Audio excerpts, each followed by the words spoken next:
Well, as I've kind of forgot to do that recently. Go Patriots! Tom Brady rules. Kenny Chesney is the best, and all hail No Shoes Nation. So yes, my week of dog and house sitting for my good friends and coworkers, Kaylee and Garrett, is over. They flew back tonight, so after work I got to come back to my place. Definitely enjoyed the time there. I ate way too much of their food. Um, was super unhealthy. Not that their food is unhealthy. I just ate more than I should have and at the wrong times of day. So anyway, yeah, I get to spend those 7 days with their three little babies, the two German Shepherds and the Great Pyrenees. Um, God, the dogs are just sweethearts, but they are a handful. Um, but they just want love. They just want you to throw the ball for them.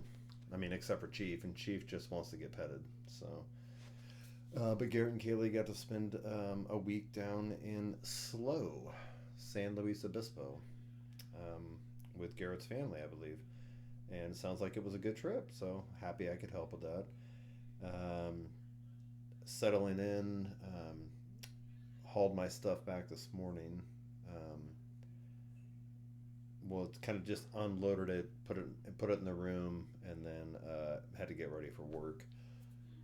So after I got off work tonight, I came home and actually unpacked stuff and put it back in its proper place. Um, Definitely gonna have to do a load of laundry. Definitely gonna have to do some grocery shopping tomorrow or the next day because living out of a bag and it's somebody else's house. Um, but I did appreciate, and I think I made a podcast about it, but I probably deleted it because I was being tedious and I was recording too many times from Garrett's house and tagging him and just being annoying. But anyway, I did use his Traeger one night to grill or cook a bunch of his the Costco drumsticks you can buy that are like already garlic seasoned but they're uncooked, and the Traeger is amazing. The temperature control is so important. Um, like because doing drumsticks on a regular typical char grill thing, the normal gas propane thing, it's so hard to not burn the outside and get the inside cooked. um, yeah, because something about drumsticks, I think it's because it's bone in, it just takes longer to cook the inside, but then you end up burning the outside. So the Traeger is awesome. It's not a sponsor. I'm just saying the Traeger is awesome. They're expensive. I'm not in the market for one right now, but eventually I would like to get one of those. Very versatile. So yes, back to work today and tomorrow. Oh, and then me and my coworker Riley had a great bonding moment Saturday.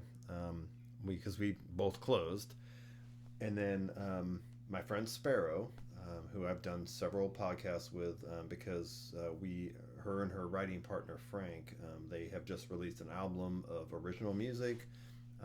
Feather and Fur Music is their band or their brand, whatever you want to call it.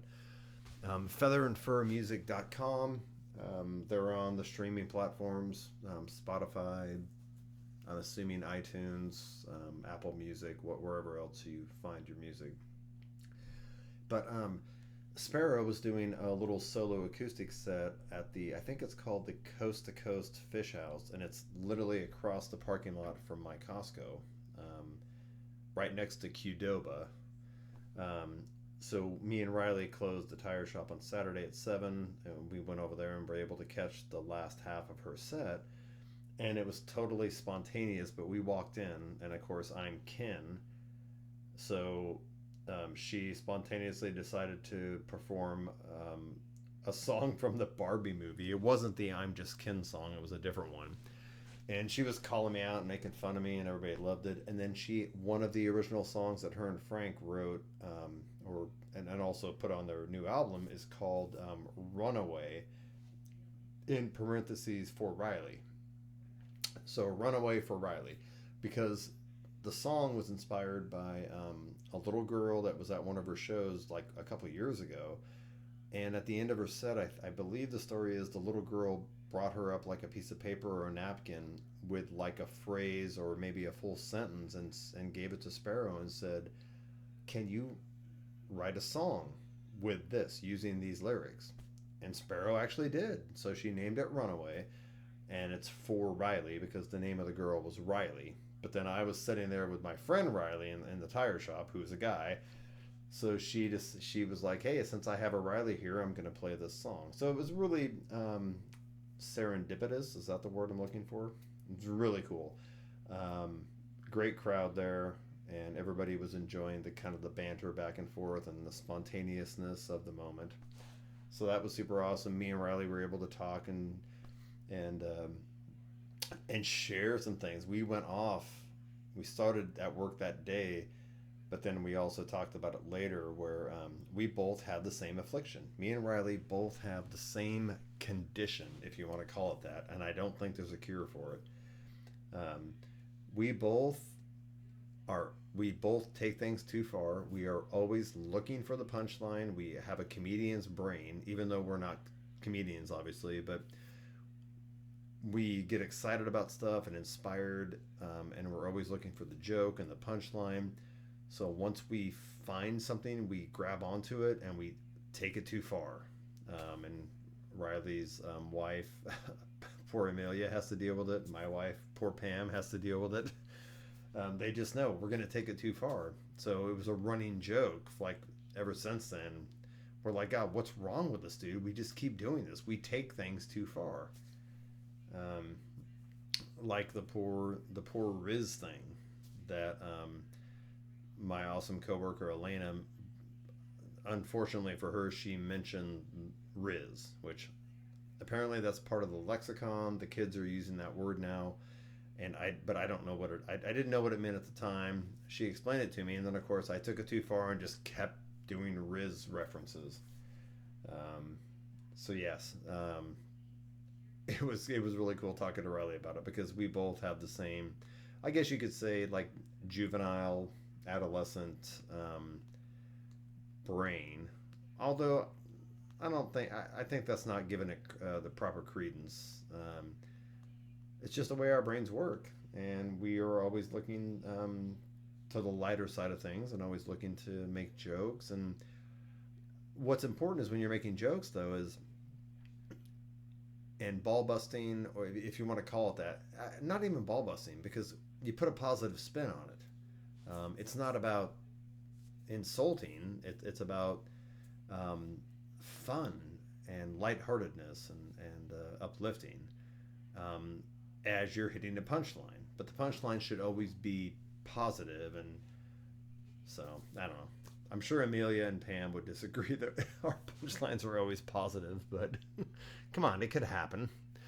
So, also something else I wanted to mention: we are um, patiently, not really, sarcasm, awaiting the birth of the first grandchild.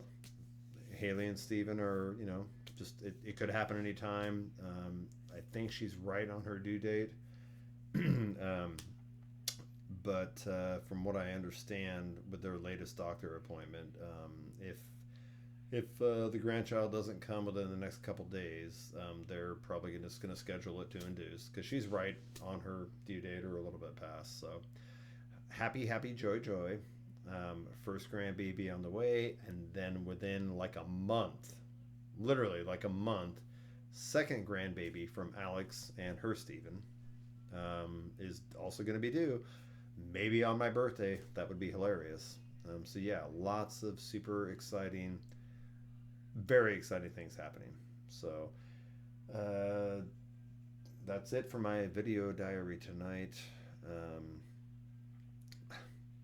keep saying it. I promise I have at least one guest booked. That's on the calendar, but I'll get some more. Several others that it's just scheduling issues and working out logistics. But all right, take care, guys, of yourselves and each other. Out.